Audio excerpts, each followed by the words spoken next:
Momento de presentar ahora al señor Carlos Zavala. ¿Cómo va? Buen día. Buen día, ¿cómo ¿Todo estamos? bien? Todo muy bien. Hablamos de Venezuela, pero desde otro aspecto del que venimos hablando últimamente, después de la muerte de Chávez. Sí, concretamente hablamos de Chávez, digamos. No sé Sí. si de todo Venezuela históricamente, digamos, ¿no? Pero Sí. por lo menos el periodo de Chávez en cuanto a la cuestión ambiental, creo que era importante destacarlo porque era un lado que no se había visto y donde él tiene, la verdad que tuvo un discurso muy atractivo, digamos, ¿no? Desde el punto de vista del discurso y las presentaciones que hizo siempre produjeron un impacto importante en la comunidad ambiental, fundamentalmente cuando criticaba a los países desarrollados de que no ponían demasiado énfasis en cuidar la cuestión climática, donde no ponían esfuerzos para reducir la brecha entre ricos y pobres y ese tipo de cuestiones, y no cuidaban todo lo que tiene que ver con el ambiente y demás. Sí. Pero bueno, ¿cuál era el problema que tiene Chávez, o que tenía Chávez? Y que presidía un país petrolero. Claro. Entonces, el discurso iba por un lado y lo concreto iba por el otro, los hechos concretos iban por el otro. Porque lamentablemente, no solamente que era un país petrolero, sino que además toda la política que sustentó Chávez, o que por lo menos enunciaba Chávez, se sostenía en los frutos del petróleo. Sí. Es decir, vos fijate nomás para hablar de los convenios más conocidos por nosotros, que puede ser el convenio con Argentina o con Cuba, era petróleo por alimentos el que tenía que ver con Argentina, petróleo por salud el que tenía que ver con Cuba.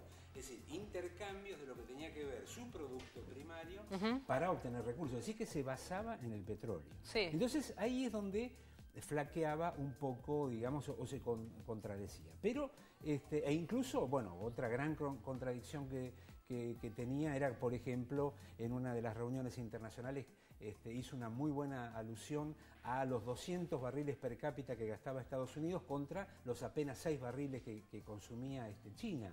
Pero, sin embargo, lo que no decía era que él era uno de los mayores proveedores de petróleo de Estados Unidos. Claro. Y que le seguía proveyendo. Es decir, bueno, no hagas esto, pero yo te proveo el elemento para hacerlo. Claro. ¿no? Entonces, esta era, digamos, la clave. Ahora, Pero, ¿podría haberse negado a utilizar a favor de su país esa gran cantidad de petróleo que tiene Venezuela? No, seguramente no. Lo que ocurre es que también podía haber equiparado un poco y buscar trabajo sobre energías alternativas o apoyar proyectos que tuvieran que ver con la utilización también de otros recursos y por supuesto no hacerlo solamente desde el punto de vista del negocio y del negocio contaminante, digamos, ¿no? Entonces eso es la parte del discurso que falló un poco. Posiblemente la intervención internacional más fuerte que tuvo Chávez fue la que hizo en Copenhague. En Copenhague se hizo una, en el 2009 se hizo posiblemente una de las conferencias que había mayor expectativa de los países sobre la cuestión del cambio climático, que tenía que resolver la cuestión del protocolo de Kioto. Y ahí Chávez tuvo un discurso muy interesante en el que remarcó que había un grupo de países que se había enterado de que había un grupo de países que estaban, digamos, lo que se dice, amañando un documento, ¿no? Es decir, estaban preparando un borrador y lo estaban ya cerrando ese borrador para ponerlo a consideración del conjunto y que la mayoría de los países en desarrollo, o los países en desarrollo, no habían participado. En ese discurso, él incluso, ese es un discurso bastante famoso porque utilizó una frase muy interesante en un momento muy particular que era, ¿te acuerdas del tema del salvataje financiero internacional? Y él dijo una frase que luego trascendió por todos lados, es: si el clima fuera un banco, seguramente ya lo hubieran salvado, ¿no? Era un reclamo bastante interesante. En ese discurso él se quejó de eso y se quejó de las reuniones de un grupo de países que él se había enterado y empezó a criticarlo. Lo que Chávez desconocía en ese momento era que entre el grupo de países que estaban discutiendo el documento y que estaban llegando a un acuerdo, digámoslo, entre bambalinas, estaba Brasil. Entonces ahí es cuando pide una segunda intervención Chávez en esa convención, y en esa segunda intervención empieza a enumerar los países que se quejaban. Y lo hace un poco a propósito para remarcar que Brasil no estaba entre ese tipo de países, porque Brasil estaba llegando a un arreglo. Sí. Esto fue una bisagra en la relación entre Brasil y Venezuela, fue bastante conocido esto, la relación entre Lula y Chávez un poco se resintió en ese periodo.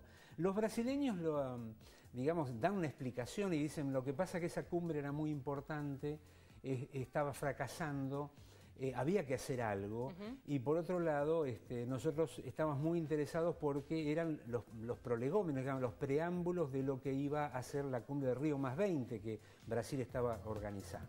Sí. Es un poco, digamos, prestarse a un juego entre bambalinas, a espaldas de la mayoría de los países, con esas razones pareció bastante poco. Sí, yo en lo personal, en este caso estoy de acuerdo con el discurso de Chávez, digamos, ¿no? En el sentido de que estaban tomando decisiones a espaldas de la mayoría de los países, ¿no? Y mucho más si uno lo ve desde hoy, digamos, ¿no? Visto desde hoy, es decir, aquellos acuerdos que se trataron extraoficialmente no se cumplió ninguno, y por otro lado Río +20 fracasó totalmente. ¿Avanzó en algo la situación del medio ambiente en estos más de 10 años de gobierno de Chávez en Venezuela? No, bastante poco. Sí constituyó, Chávez creó el Ministerio del Poder Popular del Ambiente, con lo cual le dio un cierto nivel, pero insistimos, el problema que tuvo ese ministerio es que tuvo muchos cambios de funcionario, titular, digamos. El actual que hay es una persona muy experimentada en tema de agua, yo incluso lo conozco personalmente, es una persona, digamos, de mucho valor en esa temática, pero choca con esta problemática que dijimos al principio. Es un país petrolero, no ha encontrado salir de eso, sino no tiene una segunda alternativa, y por eso es lo que le pasa a Venezuela, que cuando cae el precio del petróleo, cuando están estas crisis del tema del petróleo, Venezuela tiene unas enormes crisis. No salimos, deberíamos nosotros aprender de ese tipo de cuestiones para no caer en ser los presos de la soja, digamos, o los presos de algunos productos primarios y trabajar también en el reemplazo de las energías. Pero lo cierto es que Chávez no vio cumplido el anhelo que expresaba en sus discursos, no lo vio cumplido en la realidad de su República Bolivariana, ¿no? Gracias, Carlos, como siempre, por haber venido.